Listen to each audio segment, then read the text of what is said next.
Assalamualaikum warahmatullahi wabarakatuh. Halo teman-teman, bagaimana kabarnya hari ini? Semoga baik-baik saja ya. Perkenalkan, saya Syafrida Metasari dengan 3 NIM terakhir 169. Di sini saya akan menyampaikan materi tentang rahan atau gade syariah. Mari kita simak.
Yang pertama, definisi rahan atau gade syariah. Dalam Islam, rahan merupakan sarana saling tolong-menolong bagi umat Islam tanpa adanya imbalan. Sedangkan menurut istilah syara, rahan adalah menjadikan suatu barang yang mempunyai nilai harta dalam pandangan syara sebagai jaminan utang, yang memungkinkan untuk mengambil seluruh atau sebagian utang dari barang tersebut. Jadi, yang dimaksud dengan rahan atau gade syariah yaitu menahan barang jaminan yang bersifat materi milik si peminjam atau rahin sebagai jaminan atau pinjaman yang diterimanya. Dan barang yang diterima tersebut bernilai ekonomi, sehingga pihak yang menahan atau berrahin memperoleh jaminan untuk mengambil kembali. Dasar hukum rahan atau gade syariah. Yang pertama, hadis yang diriwayatkan oleh Imam Bukhari dan Muslim dari Aisyah radhiyallahu anhu.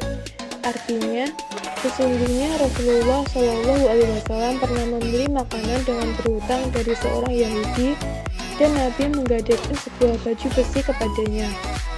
Dasar hukum yang kedua yaitu riwayat Abu Hurairah yang dikatakan bahwa Rasulullah Shallallahu alaihi wasallam bersabda, "Pemilik harta yang digunakan jangan dilarang memanfaatkan hartanya. Itu karena segala hasil barang itu menjadi milik atau pemiliknya, dan segala kerugian menjadi tanggung jawab pemiliknya."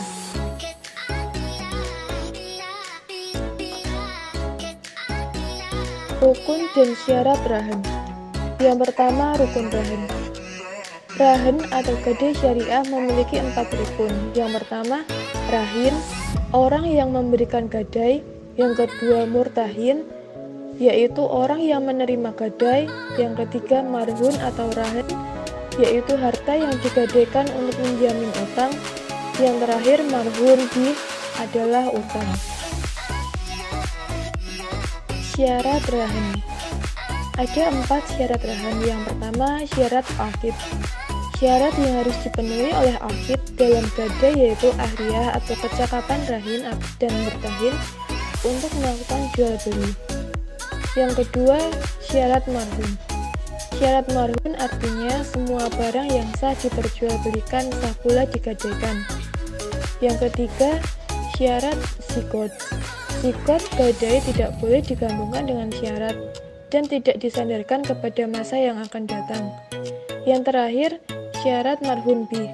Marhun bih merupakan suatu hak yang karenanya barang gadaian diberikan sebagai jaminan kepada rahin. Manfaat rahen. Yang pertama, menjaga kemungkinan nasabah untuk lalai atau bermain-main dengan fasilitas pembiayaan yang diberikan. Yang kedua, memberikan keamanan bagi segenap penabung dan pemegang deposito bahwa dananya tidak akan hilang begitu saja jika nasabah peminjam ingkar janji karena ada suatu aset atau barang yang dipegang oleh bank. Yang ketiga, jika rahen diterapkan dalam mekanisme pegadaian, maka sudah barang tentu akan sangat membantu saudara kita yang kesulitan dana terutama di daerah-daerah terpencil. Baiklah, langsung saja kita ke kasus soal. Pada tanggal 15 Desember 2021, Bapak Adit menggadaikan BPKB motor Honda CB 150 Verza tahun 2021 kepada PT Pegadaian Persero Mandiri Sejahtera Tulungagung dikarenakan kebutuhan yang mendesak. Pihak Pegadai menaksir bahwa harga motor Honda CB 150 Verza tahun 2021 senilai Rp23 juta. Jangka waktu pinjaman Bapak Adit adalah 4 bulan. Pihak gadai akan memberikan pinjaman sekitar marhun bih diperoleh dari Rp23 juta dikali besar taksiran 90%, hasilnya Rp20.700.000. Yang kedua, biaya administrasi sebesar Rp60.000. Biaya ujroh diperoleh dari Rp23 juta dibagi biaya per item sebesar Rp20.000 dikalikan biaya sewa sebesar Rp80.000. Hasilnya Rp1.150 dikali Rp80.000 Rp92.000 dan dikalikan 4 bulan sebanyak 12 minggu, hasilnya Rp1.104. Biaya ujroh dibayarkan saat nasabah melunasi atau memperpanjang dengan akad baru.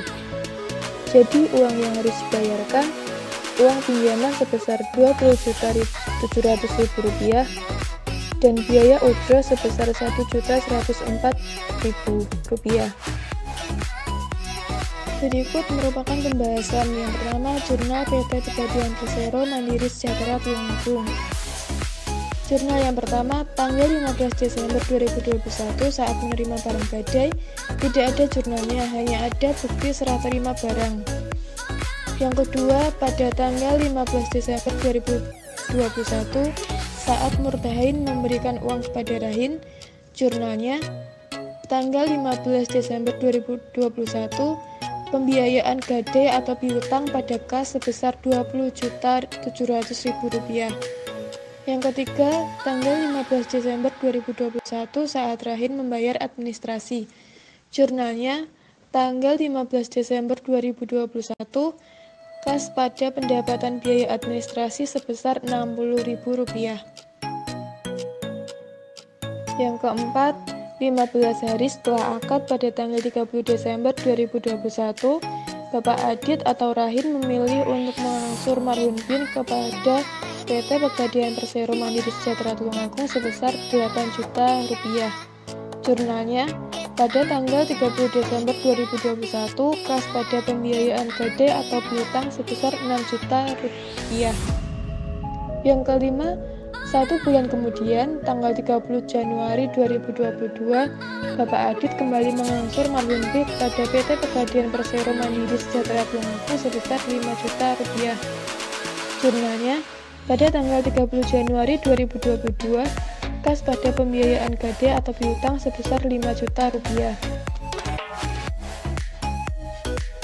Yang keenam, pada tanggal 19 Februari 2022, tepat 20 setelah 20 hari kemudian, Bapak Adit kembali melakukan angsuran marhum B sebesar 7 juta rupiah. Jurnalnya, pada tanggal 19 Februari 2022, kas pada pembiayaan gade atau piutang sebesar 7 juta rupiah.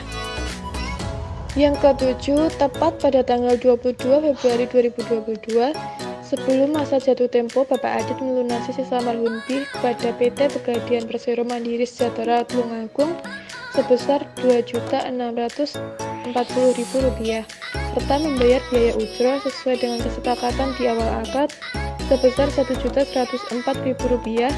Barang gade dikembalikan dengan membuat tanda serah terima barang. Jurnalnya, pada tanggal 22 Maret 2022, kas pada pembiayaan gade atau piutang sebesar Rp2.640.000. Jurnal yang kedua, kas pada pendapatan ujrah sebesar Rp1.104.000. Yang kedua, jurnal pihak yang menggadaikan atau Bapak Adit atau Rahim. Yang pertama, tanggal 15 Desember 2021 saat menyerahkan barang gade kepada PT Pegadaian Persero Mandiri Sejahtera Tulungagung, tidak ada di jurnalnya, hanya ada bukti serah terima barang. Yang kedua, tanggal 15 Desember 2021 saat Bapak Adit menerima uang pinjaman atau marhum B, jurnalnya tanggal 15 Desember 2021 kas pada hutang rahan sebesar Rp20.700.000. Yang ketiga, tanggal 15 Desember 2021 saat Rahim membayar biaya administrasi, jurnalnya pada tanggal 15 Desember 2021 beban administrasi pada kas sebesar Rp60.000.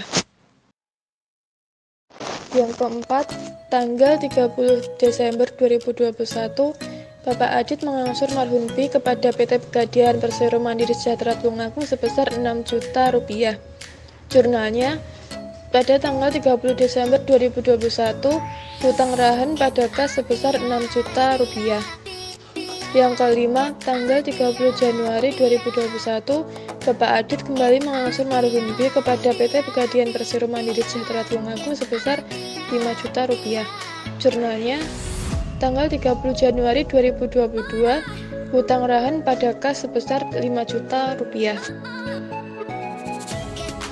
Yang keenam, pada tanggal 19 Februari 2022, Bapak Adit kembali melakukan angsuran marhum B sebesar Rp7 juta. Jurnalnya, tanggal 19 Februari 2022, kas pada pembiayaan gade atau piutang sebesar Rp7 juta.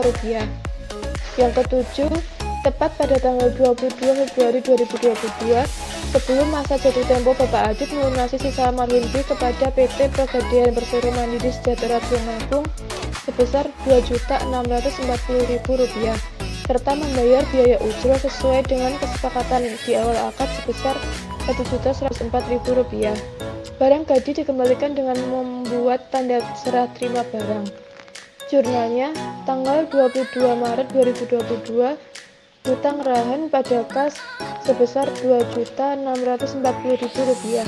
Jurnal yang kedua, bebas ujrah, beban ujrah pada kas sebesar Rp1.104.000. Sekian materi yang bisa saya sampaikan. Ada kurang lebihnya saya mohon maaf, semoga ilmunya bermanfaat. Terima kasih. Wassalamualaikum warahmatullahi wabarakatuh.